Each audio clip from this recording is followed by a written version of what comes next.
చూపగల దేవుడవు, నీ కృపలో కాపాడావు. దయగల దేవుడవు, నీ దయనాపై చూపావు. గడచిన కాలమంతా నీవిచ్చిన బహుమానమే నేనున్నా ఈ క్షణం. కేవలం నీ కృపే, నీ కృపే. యేసూ నా వెంటే ఉన్నావు, యేసూ నాకు తోడై ఉన్నావు, యేసూ నా వెంటే ఉన్నావు, యేసూ. నేను ప్రభువా ఎత్తబడే గుంపులో ఉండాలని అతను ప్రార్థన చేస్తూ అప్పుడు ఒప్పుకుంటాడండి. రెండోసారి ఎక్కడండి? ప్రతి దినము ఉదయకాలం నుంచి సాయంత్రం వరకు పనిచేస్తూ పడకల దగ్గరికి వెళ్ళేటప్పుడు వాక్యం చదివి దేవుని దగ్గర ఆయన ఏం చేస్తాడండి? పశ్చాత్తాపడతాడు. చాలా మంది క్రైస్తవులు పొద్దున్నే డ్యూటీకి వెళ్ళినప్పుడు లేదా పడకల కాడికి వెళ్ళేటప్పుడు కుటుంబ ఫ్యామిలీతో ప్రార్థన చేస్తూ అక్కడ పశ్చాత్తాపడతాడండి. రెండోదిగా మూడోదిగా దేవుని సన్నిధిలోకి వచ్చినప్పుడు బల్ల కాడ వచ్చేటప్పుడు అక్కడెక్కడ పశ్చాత్తాపడతాడండి? శుక్రవారం, కోడి దేశంలో అయితే శుక్రవారము ఆదివారము మనకి దేవుడు ఎంతో కృప ఇచ్చాడండి, అక్కడ పశ్చాత్తాపడతామండి. అక్కడ ఒప్పుకుంటాం దేవుని బిడ్డారా. లాస్ట్గా ఇంకా ఏమైనా మిగిలిపోతే ఎప్పుడు ఒప్పుకుంటామండి? నూతన సంవత్సరం ఫస్ట్ నైట్లో, అది 31st నైట్లో అంతమంది ఎలాగ హృదయపూర్వకంగా ఎలాగ అడుగుతామంటే మనందరం కూడా అనుభవించినటువంటి వాళ్ళమే. ఇక్కడికి వచ్చినటువంటి వారు రాత్రి నుంచి ఉదయం నుంచి కోయిన వాళ్ళని చూసినా, పిఎస్ సిస్టమ్ వాళ్ళని చూసినా, ల్యాప్టాప్ వారు చూసినా, ఇది ఎక్కడి నుంచి అంటే పరుగులు పరుగులు పరుగులు పెడుతూ కూడా దేవుని సువార్తను ప్రకటించాలి, ఆయన వాక్యాన్ని ప్రకటించాలి, ప్రజలకి వాక్యం అందిస్తే వాళ్ళు పశ్చాత్తాపడి ఎత్తబడే గుంపులో ఉంటారని ఇక్కడ ఉన్న వాళ్ళందరూ పనిచేస్తున్నారండి. దేవుని బిడ్డారా, రాత్రి అంతా కూడా 2 అయింది, 3 అయింది. కొత్త సంవత్సరం అంటే ప్రతి ఒక్కరు కూడా చాలా సంతోషంగా చేసుకునే దినం. ఎందుకంటే ఇంకా ఏమైనా మిగిలిపోతే కనుక ఎత్తబడే గుంపులో ఉండాలంటే ఖచ్చితంగా మనం పశ్చాత్తాపడాలి దేవుని బిడ్డరా. అదేవిధంగా ఈ కొత్త సంవత్సరం చాలా మంది కూడా ఏ విధంగా చేసుకుంటారు తెలుసా? బిజినెస్ బాగా జరుగుతుందండి, డెకరేషన్ బాగా చేసుకుంటారు దేవుని. ప్రతి ఒక్కరు కూడా కొత్త బట్టలు కట్టుకోవడానికి, ప్రతి దానికి కూడా ఈ యొక్క మనం ఆర్థికంగా కూడా నిలబడాలంటే ఈ కొత్త సంవత్సరం, ఈ పండుగలు లేకపోతే మన దేశాలు కానీ ప్రపంచం కానీ ఏది కూడా ఉండదండి. యుద్ధాల వల్ల ఏమి నిలబడదండి, పండుగల వల్లే ఈ బిజినెస్ అంతా జరుగుతూ ఉంటుంది. నేను హైదరాబాద్లో ఉన్నప్పుడు ఆ ట్రైన్లు కూడా ఖాళీ ఉండి కాదు, బస్సులు కూడా ఖాళీ ఉండి కాదు. దానికి ఎందుకు నేను చెప్తున్నానంటే రోజు మారుతుందని చాలా మంది అంటారు, కానీ ఈ రోజులో పశ్చాత్తాపడాలి దేవుని బిడ్డరా. కడవరి దినాల్లో వచ్చాం, అనేక దినాల నుంచి మనము చాలా సార్లు ప్రార్థన చేస్తున్నాం. దేవుడు ఈ నూతన సంవత్సరంలో 25 సంవత్సరాల నుంచి 2025 నుంచి 26లోకి మనం అడుగు పెడుతున్నాడంటే మనం ఏదో గొప్పలని కాదు కదా దేవుని బిడ్డరా, మనం చాలా మేధావులని కాదు.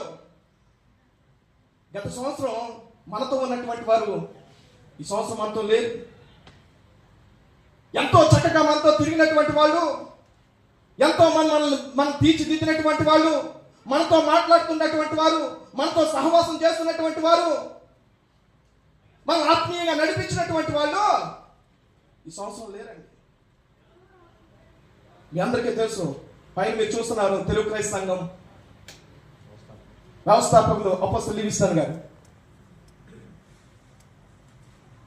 54 సంవత్సరాలు ఈ సంఘం కోసం, మన కోసం తెలుగు వారు ఎక్కడ పాడైపోతున్నారని చెప్పి ఆ దర్శనం ద్వారా వచ్చి సంఘాన్ని కట్టి ఆత్మీయంగా నడిపించాలని ప్రతి క్షణము కూడా కడవరి దినాల్లో మన కోసం ప్రార్థన చేస్తూ ఉన్నారు. ఈ సంవత్సరం అంతా ఉన్నారంటారా? దేవుని పేరు ఒకసారి ఆలోచించండి. ఈ రోజున ఆయనకంటే మనం గొప్పడమా? అయితే దేవుడు మనల్ని ఉంచాడు. దేవుడు మనల్ని ఉంచాడు దేవుని బిడ్డ. వాక్యాలు మీరు చాలాసార్లు ఎంతో ఉన్నారు. అనేక సార్లు మీ వాక్యాన్ని పరిశీలించినటువంటి వాళ్ళు ఇక్కడ దైవ సేవకులు చాలా మంది ఉన్నారు, పెద్దవాళ్ళు, అనుభవులు, చాలా చక్కగా మాట్లాడేటువంటి వాళ్ళు. నేను అంత మాటగారిని కాదు, కానీ మీరు ఎన్నటువంటి వాళ్ళే. ఈ రోజున దేవుడు ఒక అవకాశం ఎందుకు ఇచ్చాడో తెలుసా? ఈ సంవత్సరం కూడా ఉండనిమ్ము అని ఎందుకు అంటున్నాడో తెలుసా? దేవుని బిడ్డ ఒకసారి ఆలోచన చేయండి. కొత్త సంవత్సరాలు నువ్వు తీర్మానం చేసుకున్నావు, అనేక సార్లు తీర్మానం చేసుకున్నప్పుడు కూడా పడిపోతున్నప్పుడు కూడా ఈ సంవత్సరం నేను ఎందుకు ఉంచాడంటే మళ్ళీ తీర్మానం చేసుకుంటే ఎత్తబడే గుంపులో ఉండాలి. ఫలించమని చెప్తా ఉంటాం చాలా సార్లు. యేసేపు ఫలించాడని. యేసేపు ఫలిస్తే ఆ యొక్క ఆమె వచ్చి ఏడిపించినప్పటికి కూడా దినము వచ్చినప్పుడు అవకాశాలన్నీ వదిలేసుకున్నాడండి. ఒక రోజు కాదండి అతను. ఈ రోజున చాలా మంది కష్టాలను చూసి పారిపోతూ ఉంటాం. దేవుని బిడ్డలారా, వాక్యాలు చాలా బలంగా మనం చదువుతూ ఉంటాం. యెషయా 55లో చదువుతాడు, అయ్యా దప్పుకున్నవారు నా ఎద్దకు రండి, చెవి ఎక్కి నా ఎద్దకు రండి. అక్కడ అన్ని ఆశీర్వాదాలు దేవుని బిడ్డలారా. యాకోబు పత్రికలో చెప్తాడు దేవుని 4వ అధ్యాయంలో, రేపేం సంభవిస్తుందో మీకు తెలియదు అంటాడు దేవుని బిడ్డలారా. వాక్యాలు అన్ని వింటున్నాం కానీ మనం మార్చుకోవట్లేదు అంతే. ఈ రోజు నా టాపిక్ ఏంటో తెలుసా? ఈ సంవత్సరం కూడా ఉండలేము. ఎందుకు ఉండనిచ్చాడు ఒకసారి ఆలోచించేద్దాం. ఈ సంవత్సరం కూడా ఎందుకు ఉండనిచ్చాడు ఒకసారి ఆలోచించేద్దాం. దేవుని బిడ్డలారా, మనం గొప్పవాళ్ళని ఉండనివ్వలేదు దేవుని బిడ్డ. ఒకసారి చదువుదామండి. లూకా సువార్త 13వ అధ్యాయం 6వ వచనం. ఉదయం జీవన్ గారు చెప్పిన వాక్యమే. మరియు ఆయన వారితో ఉపమానం చెప్పెను, ఒక మనిషిని ద్రాక్ష తోటలో అంజూరపు చెట్టు ఒకటి నాటబడి. ఇక్కడ ఏముందంటే ఇదంతా కూడా చదివితే 9 వచనాలు మీరు చదవండి. ఇక్కడ ఒక తోటమాలి, ఒక తోట యజమాని కనపడుతున్నాడు. అదేవిధంగా ఒక అంజూరపు చెట్టు, ఒక ద్రాక్ష చెట్టు కనపడుతుంది. దేవుని బిడ్డలారా, నేను అంత దూరం వెళ్ళను కానీ ఈ ద్రాక్ష తోటను చూసుకున్నట్లయితే యెషయా 53లో కూడా మనం గొప్పగా చూస్తాం. యోహాను సువార్త 15వ అధ్యాయంలో కూడా గొప్పగా చూస్తాం. యేసయ్య కోసమే ఇది ఉదాహరించినట్టు ఇశ్రాయేలు గురించి ద్రాక్ష తోట కోసం ఆ యొక్క ఉపమానాలతో చెప్పి ఉన్నాడు దేవుని బిడ్డలారా. ఎవరు ఏ చెట్టు వేసినప్పటికి కూడా ఫలించాలి. మన ఇంటికాడ మా అమ్మోళ్ళు చిన్నప్పుడు ఒక తాటేకిళ్ళ నుండి మీ అందరికీ తెలుసు కదండి, పక్కన తడి కట్టినండి బంతి పువ్వులు వేసేవారు. ఐడియా ఉందండి మీ అందరికైనా? ఉదయాన్నే లేసి ఆ బంతి పువ్వులు చూసి చక్కగా మేము కూడా చూస్తూ ఉండే మా అక్కలు కోసుకుంటూ ఉండేవారు. అది ఫలించాలి, ఫలిస్తేనే ఆనందం. దాని పక్కన ఏం పెరుగుతున్నప్పుడు కూడా దాన్ని పీకి పడేయాలి. అదేవిధంగా పంట కోసం నేను ఎందుకు చెప్తున్నా తెలుసా? ఈ యొక్క ద్రాక్ష తోట చాలా చక్కగా రీతిగా పెరుగుతుంది. దేవుని బిడ్డరా, మంచి మంచి పళ్ళు ఉన్నాయి దేవుని బిడ్డరా. అయినప్పటికీ కూడా దేవుడు ఏం చేశాడండి? అంజూరపు చెట్టు ఇస్తాడు. ఈ రోజున చాలా మంది మన వాక్యాన్ని వింటున్నాం. ఆ స్థలం అంజూరపు చెట్టు పెద్ద ఆకులు కాస్తుంది, సంవత్సరానికి ఒకే పంట ఉంటుంది దేవుని బిడ్డరా. అయినప్పటికీ కూడా అంజూరపు చెట్టు వేశాడు. వస్తున్నాడు, ఒక సంవత్సరం వచ్చాడు దేవుని బిడ్డరా, చూశాడు ఏమీ కనిపించట్లే. పెద్ద ఆకులను చూశాడు, ఆ ఆకులు వెనకాల ఏమీ కనిపించట్లే. రెండో సంవత్సరం వచ్చాడు దేవుని బిడ్డరా, రెండో సంవత్సరం కూడా ఏమీ లేదు దేవుని బిడ్డరా. మూడో సంవత్సరం వచ్చాడు, చాలా బాధపడ్డాడు దేవుని బిడ్డరా, ఇంకా లేదని. ఆ యజమానికి బాధ అనిపిస్తుంది. ఆ యొక్క స్థలానంతా కూడా ఆక్రమించేస్తుంది దేవుని బిడ్డరా. ఆ స్థలం అంతా కూడా ఆ ఏర్లు పాతుకుపోయి ఆ యొక్క ద్రాక్ష తోటను పాడు చేస్తుంటే యజమాని చేయమంటున్నాడు తెలుసా? పీకే అంటున్నాడు దేవుని బిడ్డరా. ఈ రోజున ఇన్ని సంవత్సరాలు దేవుడు నీకు ఇచ్చాడే, ఇన్ని సంవత్సరాలు దేవుడు నీకు ఇచ్చాడు దేవుని బిడ్డరా.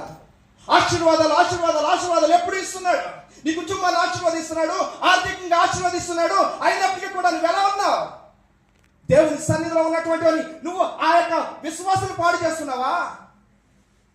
పరిచర్యలో చాలా మంది కూడా ఈ తోట అంటే సంఘం అండి, యజమానుడు అంటే కాపర్ అనుకోవచ్చు, యేసుక్రీస్తు ప్రభువు అనుకోవచ్చు. విజ్ఞాపన చేస్తున్నాడు దేవుని బిడ్డరా, ప్రతిమాలుతున్నాడు దేవుని బిడ్డరా. మన కొయిటి వాళ్ళందరికీ చెప్పాలంటే ధనవంతుడి గురించి చెప్పాలి. లూకా సువార్త 12వ అధ్యాయం ఒకసారి చూడమా, 17వ వచనం చూడమా, 16వ వచనం చూడండి ఒకసారి. 16 నుంచి 21 వరకు నేను మామూలుగా చెప్పి వదిలేస్తాను. మరియు ఆయన వారితో ఏది చెప్పిన ఉపమానమే చెప్పాడండి యేసుక్రీస్తు ప్రభువు.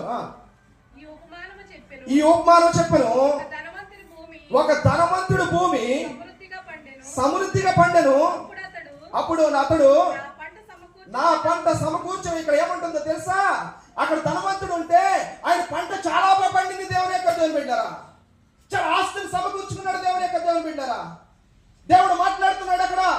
ఇంకా అతను ధనవంతుడికే అన్ని కలుగుతున్నాయి. ఈ కోవిడ్ దేశంలో వచ్చిన ప్రతి ఒక్కరు కూడా బాగా సంపాదించుకున్నాం, ఇల్లులు కూర్చుకున్నాము, పొలాలు కొనుక్కున్నాము.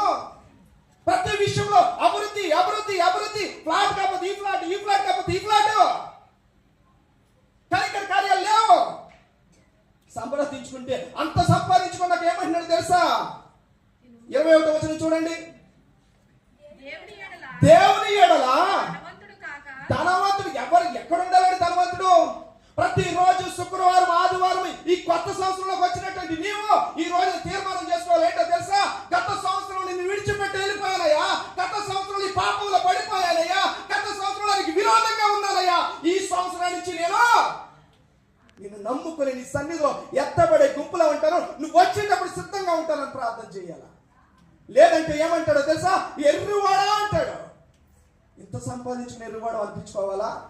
అతను ఏమంటాడు? ఇంకా నేను చెప్పట్లా, చాలా ఆశపడుతూ ఉన్నాడు, చాలా సంపాదించాను అని గర్వపడుతూ ఏదేదో చేస్తున్నాడు. దేవుని యొక్క దేవుడురా, బయటలో ఉన్నటువంటి ప్రతి ఒక్కరు కూడా ధనానికి కొలువులే, జీతాలకు కొలువులే, ప్రతి ఒక్కరు ₹1,00,000 సంపాదిస్తూ ఉన్నాడు, ఫ్యామిలీని బాగా పోషిస్తున్నాడు దేవుని యొక్క దేవుడు. కానీ ఎక్కడ పడిపోతున్నావు? ఎక్కడ ఉంటున్నావు? దేవుని యొక్క దేవుని బిడ్డరా, కొత్త సంవత్సరం అనుకున్నవాడు నువ్వు ఎలా ఆలోచిస్తున్నావు? దేవుని సన్నిధిలో ఉంటూ సంఘాన్ని పాడు చేసే బిడ్డగా ఉన్నావా? చాలా మంది కూడా ఒకసారి చూడండి, ఈ యొక్క ఆత్మ ఫలం ఏంటి అని అంటే, గలతీ పత్రిక 5:22 చూడండి. ప్రేమ ఫలించడం అంటే ఏంటో తెలుసా అండి? ప్రేమ ఉండాలి. పరిచయం చేస్తూ ఉంటాం కానీ ప్రేమ ఉండదండి. ఫలించాలని చెప్తూ ఉంటాం కానీ ఏముండదండి. సమాధాన పడతామంటాము కానీ సమాధాన పడవండి. సమాధాన పడతామని చెప్తాం. దేవుడు చెప్తున్నాడు సమాధాన పడయ్యా. వాడు వస్తే నేను సమాధాన పడతామండి, వాడు రాకుండా నేను ఎందుకు సమాధాన పడతామంటాం. కానీ దేవుడు ఏం చెప్తున్నాడు తెలుసా? ఆడు తప్పు చేసిన నువ్వు సమాధాన పడాలి. క్రీస్తు ప్రేమ అండి, నీకోసం నా కోసం, అందుకే ప్రాణం పెట్టాడు. కనుక దేవుని యొక్క దేవుని బిడ్డలు ఒకసారి ఆలోచన చేయండి. ఈ యొక్క ఫలించే గుంపులో నువ్వు లేకపోతే 6వ వచనం చూడాలా, లోకసువార్త 13:6 అది ఫలించి ఫలించిన సరే లేడి ఎలా నరికించివేమి. దేవుని యొక్క దేవుని బిడ్డరా, ఈ సంవత్సరం మీకు దేవుడు ఇచ్చిన ఈ యొక్క సంవత్సరం మనం ఉండమంటే ఉండలేదండి, మనకు కావాలంటే ఉండలా. రాత్రి నేను ఉదయం నుంచి చూస్తూ ఉన్నా, అంతర్వేది పాలెం ఎక్కడో కాకినాడలో 31st నైట్ అని చెప్పేసి వాళ్ళందరూ కూడా పార్టీ చేసుకుంటా ఉన్నారు. ఇద్దరు వెళ్ళేటప్పుడు ఏమైందో తెలుసా అండి? ఆ యొక్క సముద్రంలోకి ఆ కారు వెళ్ళిపోయింది, 180 వెళ్ళిపోయింది. ఒక అతను చనిపోయాడు. వీళ్ళు వెనకాల ఆ బండేసి వీళ్ళు ఎలా వెళ్తున్నారని చూసేసరికి అతను అలా కొట్టుకుంటూ ఉన్నాడు. ఒకటి కాపాడు. ఈ రోజు నీ ఇష్టం కాదు ఇక్కడ ఉండడం, దేవుని చిత్తంలో ఉన్నావు కాబట్టి ఉన్నావు. దేవుని కోసం నువ్వు నిలబడాలి. దేవుని యొక్క దేవుని బిడ్డరా, ఫలించే గుంపులో ఉండాలి. దేవుని యొక్క దేవుని బిడ్డరా, ఈ యొక్క ఆత్మ ఫలంలో ఫలించాలి. ఇక్కడ ఫలింపులని నేను చెప్పట్లేదు, కానీ ఇక్కడ మనం చూసుకున్నట్లయితే దయాలత్వం కావాలని క్రైస్తవుడికి. దేవుని యొక్క దేవుని బిడ్డరా, నూతన సంవత్సరంలోకి వచ్చాం, తీర్మానం చేసుకుంటున్నాం.